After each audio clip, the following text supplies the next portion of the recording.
오늘 우리에게 주신 하나님 말씀은 우리 신약 성경 누가복음 5장 27절에서 39절 끝절까지 함께 합독하도록 하겠습니다. 시작. 그 후에 예수께서 나가사 레위라 하는 세리가 세관에 앉아 있는 것을 보시고 나를 따르라 하시니 그가 모든 것을 버리고 일어나 따르니라. 레위가 예수를 위하여 자기 집에서 큰 잔치를 하니 세리와 다른 사람이 많이 함께 앉아 있는지라.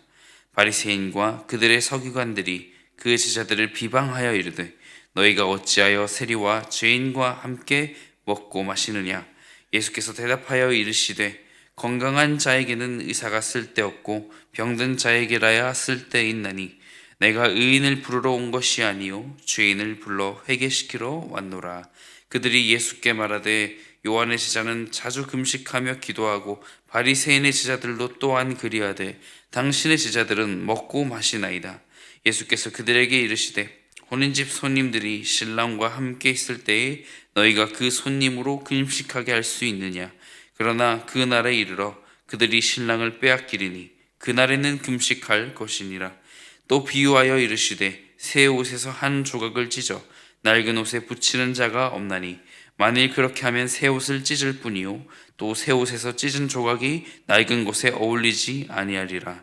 새 포도주를 낡은 가죽 부대에 넣는 자가 없나니 만일 그렇게 하면 새 포도주가 부대를 터뜨려 포도주가 쏟아지고 부대도 못 쓰게 되리라. 새 포도주는 새 부대에 넣어야 할 것이니라. 묵은 포도주를 마시고 새 것을 원하는 자가 없나니 이는 묵은 것이 좋다 함이니라. 아멘. 오늘의 말씀 속에서 참된 가치가 무엇인지 알게 된 또 한 사람이 자신의 모든 것을 버리고 예수님을 따르는 모습을 보여줍니다. 그의 제자가 된 것이죠. 다시금 인생의 기회를 또 허락받았습니다. 레위라 하는 이 세리에게 말이죠.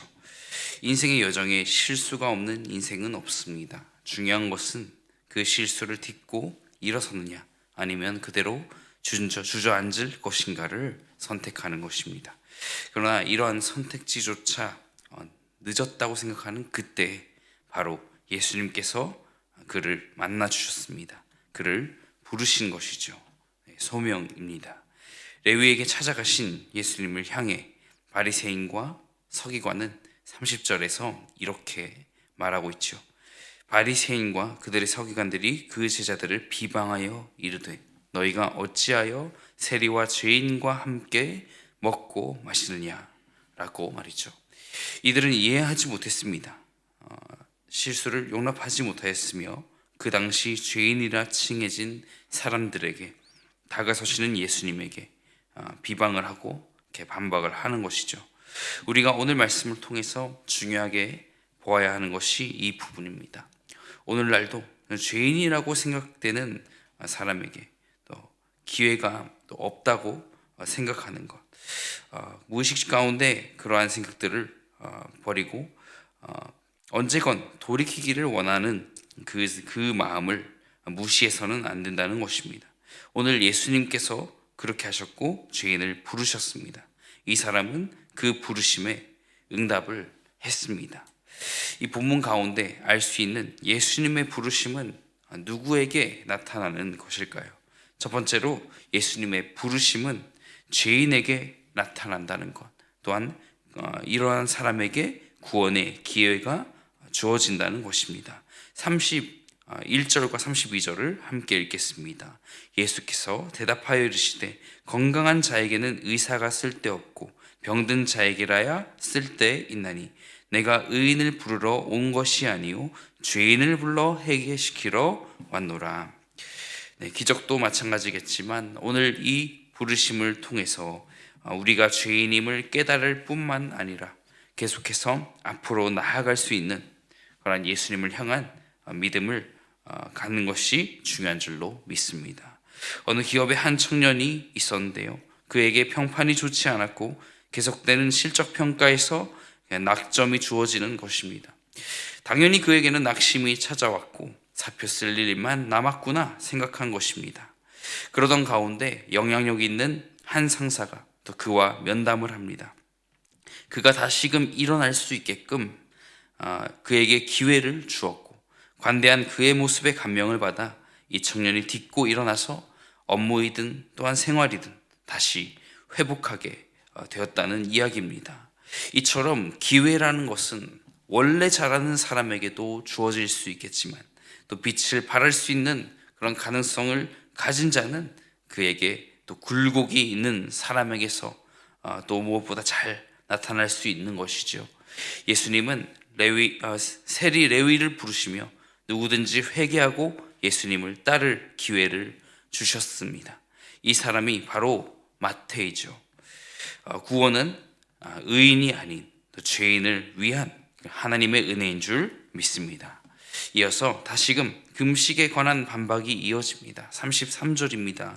그들이 예수께 말하되 요한의 제자는 자주 금식하며 기도하고 바리새인의 제자들도 또한 그리하되 당신의 제자들은 먹고 마시나이다. 금식에 관한 이런 율법 또한 예수님께서는 과감히 그 틀을 깨셨습니다. 어떤 마음으로 금식해야 할까요? 어떤 마음으로 금식하느냐가 정말 중요한 것입니다. 마태복음 12장 말씀에도 또한 내일 이어지는 그 말씀 가운데에도 안식일에 밀 이삭을 자른 예수님과 제자들을 향해 또 비난하는 그들에게 예수님께서 다윗과 그 부하들이 안식일임에도 음식을 먹은 그 사실을 말하면서 또 오히려 그들로 향하여 무지함이 드러나게끔 하신 일이 있죠.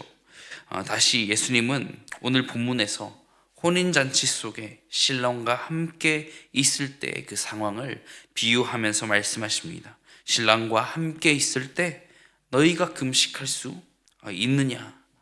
그럴 수 없다라는 것입니다.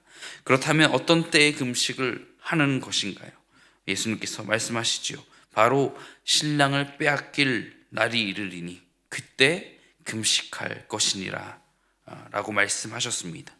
금식에 있어 어떤 정해진 날보다 중요한 것은 바로 예수님의 십자가를 상징하는 그 금식이 나타나는데 신랑을 빼앗기다, 예수님의 십자가 은혜 앞에 처절함으로 금식하며 그때를 기다리는 그런 모습이 떠오르지 않습니까? 이렇게 금식에 관한 논쟁이 요한의 제자 또한 예수님의 제자 사이에 나타난 이 논쟁을 이렇게 마무리해 주셨습니다. 하나님의 은혜로 부름을 받은 세리였던 마태, 그에게 제자도를 알리시고 그가 예수님을 따랐습니다. 이 모습을 보면서 우리는 두 번째로 예수님의 부르심, 이 구원의 방식이 어떤 것에 국한되어 있지 않다는 것을 알 수 있게 합니다. 둘째로 예수님의 이 구원의 방식은 우리가 가진 기존의 틀을 넘어선다라는 것입니다. 예수님께서는 다시 비유로 말씀하셨습니다. 37절과 38절입니다. 같이 읽겠습니다. 새 포도주를 낡은 가죽 부대에 넣는 자가 없나니 만일 그렇게 하면 새 포도주가 부대를 터뜨려 포도주가 쏟아지고 부대도 못 쓰게 되리라. 새 포도주는 새 부대에 넣어야 할 것이니라. 다시 이 비유는 서기관 바리새인들로 하여금 묵은 포도주를 좋아하는 그런 어리석음이 그들에게 있음을 또한 나타내고 계시는 것이죠. 새 옷과 새 포도주, 구원의 길이라는 것은 기존의 규범을 넘어서는 새로운 방식임을 보여주셨습니다.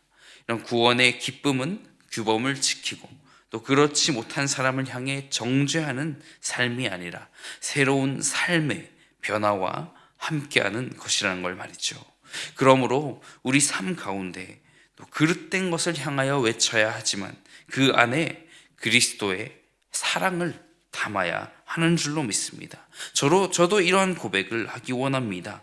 이 그리스도의 사랑을 하나님으로부터 또한 하나님을 경외하는 사람들로부터 받고 있음을 고백한 바입니다. 사랑하는 성도 여러분, 그러므로 말씀 가운데 거하시며 우리는 이 그리스도의 사랑을 담고 있습니까? 또는 예수님의 이 거룩한 형상을 오늘도 닮아가고 있습니까?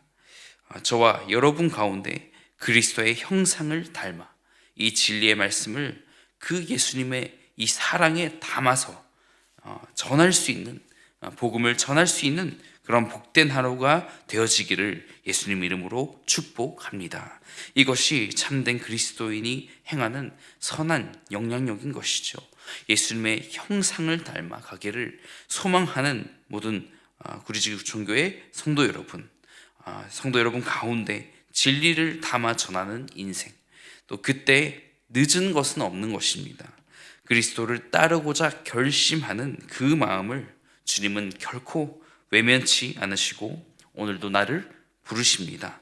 기존의 틀을 넘어 역사하시는, 나의 가진 생각을 넘어 역사하시는 그 하나님의 은혜에 감사하며 하루도 승리하는 여러분 되시기를 축복합니다.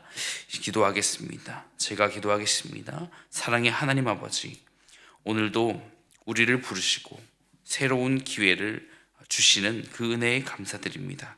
죄인을 부르시며 회개의 길로 인도하신 예수님의 사랑을 기억하며 우리 또한 주님의 부르심에 온전히 응답하게 하여 주시옵소서. 우리의 연약함이 있습니다. 실수가 있습니다. 그러나 그 모든 것을 넘어서 역사하신 하나님을 바라봅니다.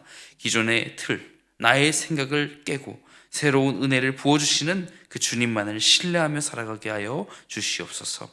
우리의 마음이 굳어지지 않게 하시고 예수님의 형상을 또한 닮아가며 참된 사랑과 진리를 전하는 삶 되게 하여 주시옵소서. 오늘도 주님의 뜻 가운데 거하며 주님이 주시는 승리를 경험하는 귀한 하루가 되기를 원하오며 이 모든 말씀 살아계시며 역사하시는 예수님 이름으로 간절히 기도드리옵나이다. 아멘.